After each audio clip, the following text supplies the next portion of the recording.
Okay, so this video is for the people that one, have not upgraded from their old Nintendo Switch, and two, for whatever reason, you've just never bought the original Switch and are kind of looking into it. This video is for you guys, and this is why you should consider buying or upgrading to the Nintendo Switch OLED version. Nintendo released the Nintendo Switch in 2017, and it was pretty life-changing when that device came out. If it wasn't for the Nintendo Switch, I probably would not be making YouTube videos today, but that's besides the point. Many awesome, insane titles have come out for the Nintendo Switch since, but not a lot has changed from the original model of the Switch. Fast forward 5 years later to October of 2021, and we have finally gotten something that we've been wanting for so long. And that was a new Nintendo Switch system that was an upgrade to the original Nintendo Switch.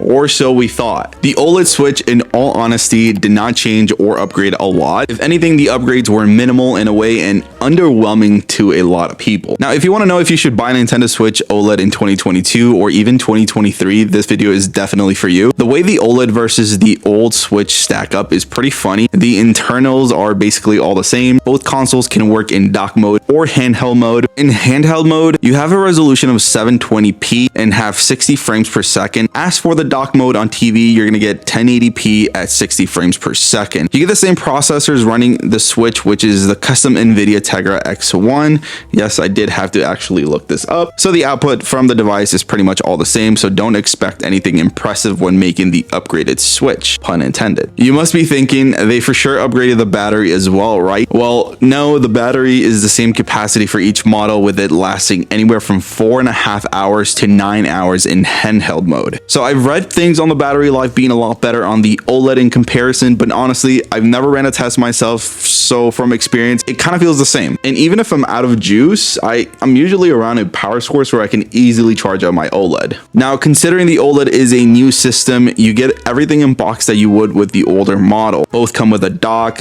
2 Joy-Con controllers, and a Joy-Con grip. The OLED has a bit of a different design, and this is where the differences start coming into play. In terms of weight and size, there's little to no difference, even though the OLED has a larger display. This is due to the fact of the bezels shrinking down while still retaining the same overall size. Now, the size of the screen is definitely noticeable, and the fact that it's an OLED display really changes things up. The old display came in at 6.2 inches, and the new one comes in at 7 inches. On paper, the difference is minimal, but at glance, it feels and looks massive. This is by far the biggest difference between the two models. The new model features an OLED panel, hence the name, which provides better color accuracy, higher contrast, and an overall better picture performance. It will be the first thing that stands out to you while you use it. Yes, the white color design looks sick, but the OLED panel is what really takes it up a notch and really becomes a huge reason as to why you might want to upgrade. The OLED, in comparison to the original, has such a beefier kickstand that runs across the entirety of the device, which gives it a really good support when using desktop play. The back houses a micro SD card on both systems,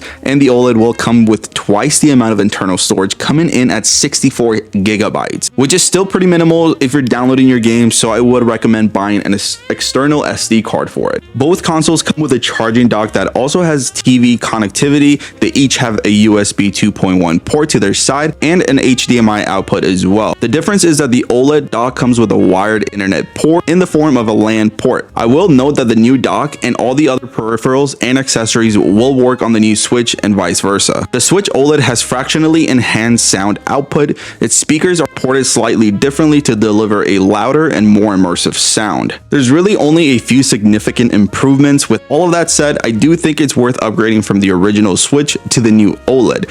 Just the panel is enough for you to want to upgrade your old model. And you know, once you try the new OLED, you'll definitely know what I'm talking about. You won't want to play on anything besides that OLED screen. The screen is vibrant, bright, beautiful, and rich with colors. You truly have to experience the OLED Switch to make your decision, and the price point is worth it. If you don't have the extra cash for the OLED Switch, have a little patience, save your money, because the investment is well worth it, and overall, you're going to be happier with your decision in the long term.